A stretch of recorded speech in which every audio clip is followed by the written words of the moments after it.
Hello दोस्तों, welcome to my YouTube channel. And दोस्तों, आज का ये स्टोरी हमसे शेयर किया है अमन ने। So thank you so much Aman for sharing this story. And दोस्तों, आप भी अपना स्टोरी शेयर कर सकते हैं दिए हुए इस ईमेल आईडी पे। तो चलिए दोस्तों, वीडियो को शुरू करते हैं। सो दोस्तों, अमन एक 24 ईयर का कॉलेज गोइंग स्टूडेंट और वो अमेरिका में अपना पढ़ाई पूरा करके ग्रेजुएशन कंप्लीट करके यहाँ पे मध्य प्रदेश में आता है। खैर, जब वो यहाँ पे आता है तो उसके बहुत सारे फ्रेंड्स यहाँ पे बन जाते हैं। एंड जैसे कि हम सबको पता ही है कि जब दोस्त बन जाते हैं तो दोस्तों के बीच में बहुत सारे ऐसे बातें होती हैं जो हम शेयर करते हैं। एंड तो एक बार क्या होता है ना कि अमन एंड उनके सारे फ्रेंड्स मिलके डिसाइड करते हैं कि आज वो लोग क्लब जाएंगे पार्टी करने के लिए। अमन को बहुत ज़्यादा पार्टी वगैरह करने का शौक़ होता है क्योंकि वो अमेरिका से आया होता है, तो वहाँ का तौर तरीका वैसे भी अमेरिका में तो पार्टी वगैरह करना बहुत ज़्यादा नॉर्मल होता है। बट यहाँ पे इंडिया में ये सब चीज़ थोड़ा सा एबनॉर्मल माना जाता है इस चीज़ को। एंड यहाँ के जो पेरेंट्स होते हैं इस चीज़ में मतलब थोड़ा स्ट्रिक्ट होते हैं पार्टी वगैरह के मामले में।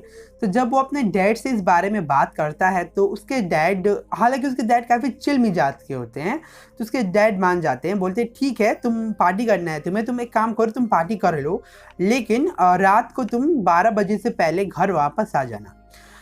उसके बाद से अमन बोलता है ठीक है डैड, मैं 12 बजे के पहले आ जाऊंगा। क्योंकि क्या है ना कि मध्य प्रदेश में वो लोग जिस इलाके में रहते हैं, जिस गांव में रहते हैं, अब मैं उस गांव का नाम नहीं ले सकता हूँ, बट वो जिस इलाके में रहते हैं उस इलाके को काफ़ी हॉन्टेड माना जाता है। उस गांव में ऐसा कहा जाता है कि बहुत सारे अदृश्य शक्तियाँ रहती हैं और इस वजह से वहाँ के ज़्यादातर लोग शाम को 7 बजे के बाद घर से बाहर नहीं निकलते हैं। एंड उसके बाद से अमन फिर अपने फ्रेंड्स को बोलता है कि ठीक है, हम पार्टी करने चलेंगे क्योंकि मुझे परमिशन घर से मिल चुका है।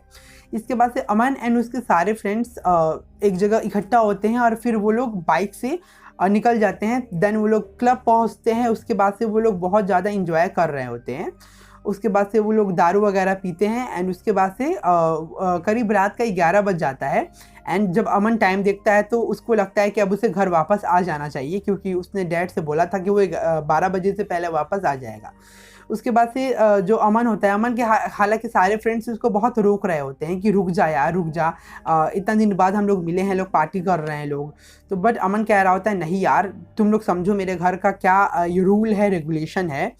उसके बाद से अमन सारे दोस्त को शी ऑफ करता है। और उसके बाद से, क्योंकि अमन कार से आया होता है और उसके सारे फ्रेंड्स बाइक से, तो अमन अपना कार निकालता है और उसके बाद से वो आ रहा होता है। अब क्या होता है कि 11:45 हो जाता है, अमन को काफ़ी लेट हो जाता है।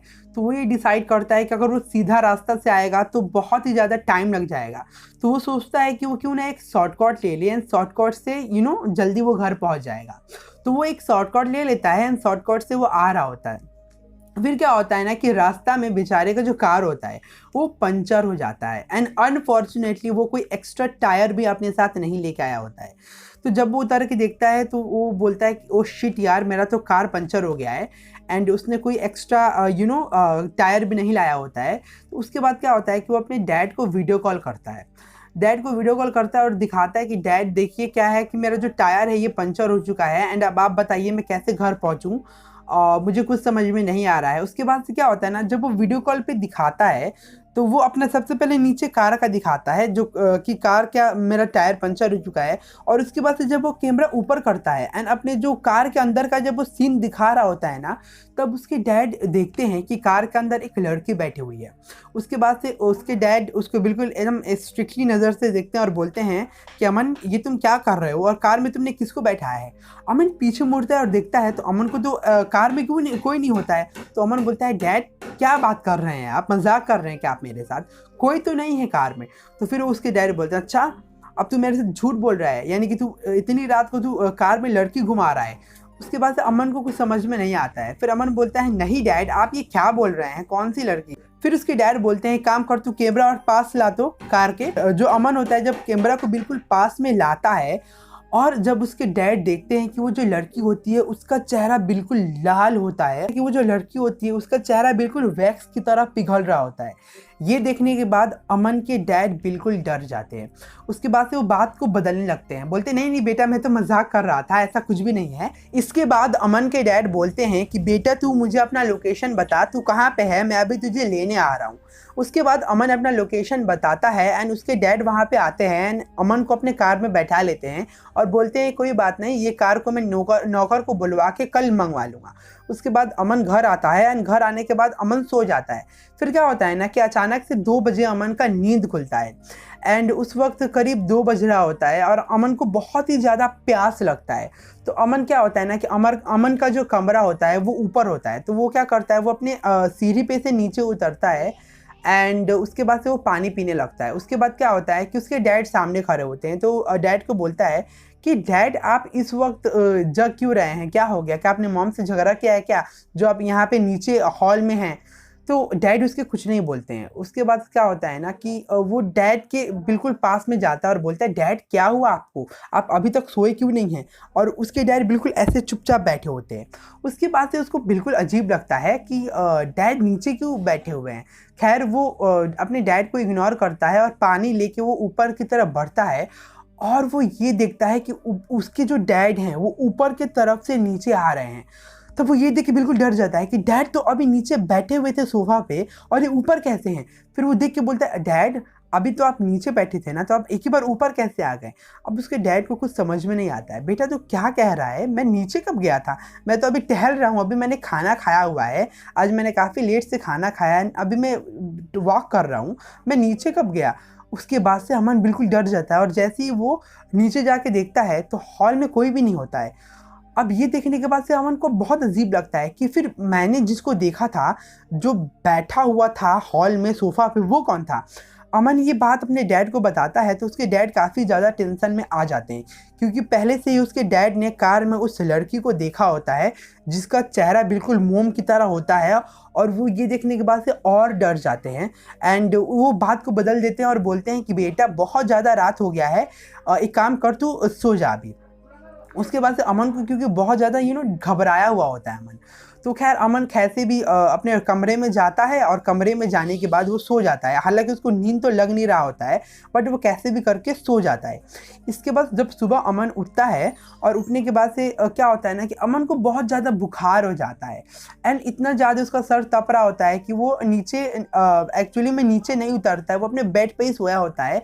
करीब सुबह के 10 बज रहे होते हैं। अब क्या होता है कि जो अमन की माँ होती है, तो जो आंटी होती हैं वो सोचती हैं कि अमन तो नॉर्मली सुबह जल्दी उठ जाता है और हम लोग के साथ ब्रेकफास्ट करता है, लेकिन आज अभी तक अमन अपने कमरे में ही है। तो वो जब ऊपर जाती हैं तो वो देखती हैं कि उनका जो बेटा है अमन, वो बहुत ज़्यादा बुखार से तप रहा है।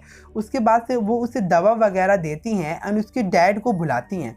जब उसके डैड आते हैं तो देखते हैं कि जो अमन का आँख है वो बहुत ही ज़्यादा लाल हुआ होता है। तब क्या करता है लोग ना, ये लोग उसको हॉस्पिटल ले जाता है लोग तुरंत ही, क्योंकि बहुत ज़्यादा उसका तबीयत ख़राब होता है।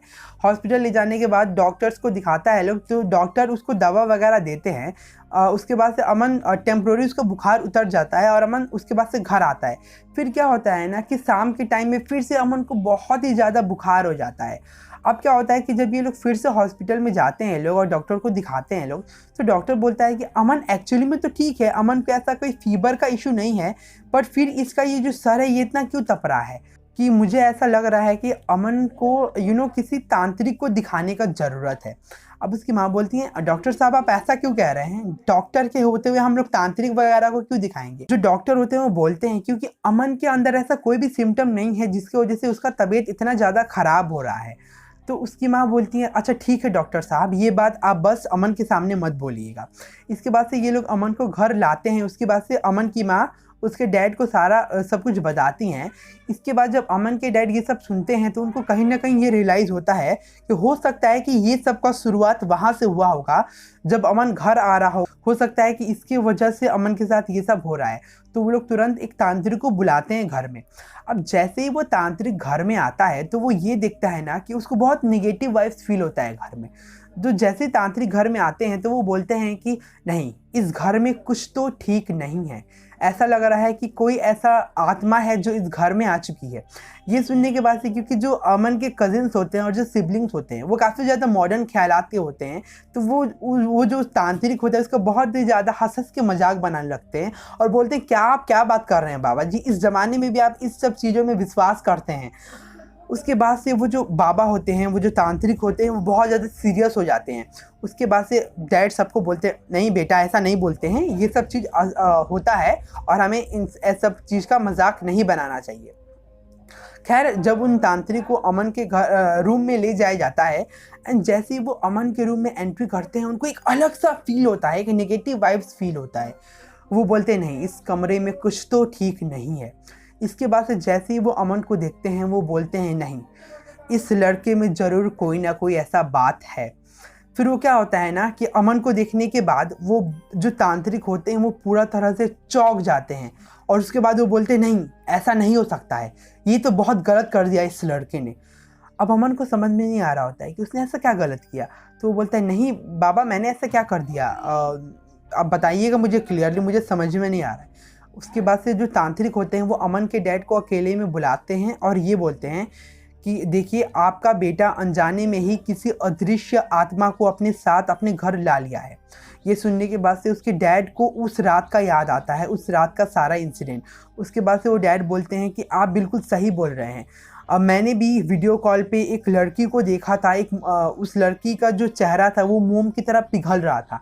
इसके बाद से तांत्रिक समझ जाता है और फिर तांत्रिक ये बोलता है कि जब आपका बेटा रास्ते से वापस आ रहा था तो उसने किसी ऐसी लड़की की आत्मा को अपने साथ वो ले लिया है, जो लड़की शायद किसी ने उस लड़की को जलाया होगा और जलाने की वजह से उस लड़की का जो आत्मा था उसको शांति नहीं मिला और इसकी वजह से वो किसी के भी शरीर में क्योंकि वो आत्मा जो होते हैं वो किसी का भी शरीर ढूंढते हैं और क्योंकि आपका जो बेटा है, जो अमन है, वो बहुत ही ज़्यादा जवान है, तो वो लड़की चाहती है कि वो आपके बेटा के शरीर में आ जाए और आपके बेटे के शरीर को कब्जा कर ले। ये सुनने के बाद से अमन के डैड बहुत ही ज़्यादा डर जाते हैं और फिर वो बोलते हैं कि क्या तांत्रिक जी कोई ऐसा इलाज है जिससे ये सब ठीक हो सकता है, क्योंकि हमें किसी भी तरह से अपने बेटा को बचाना है।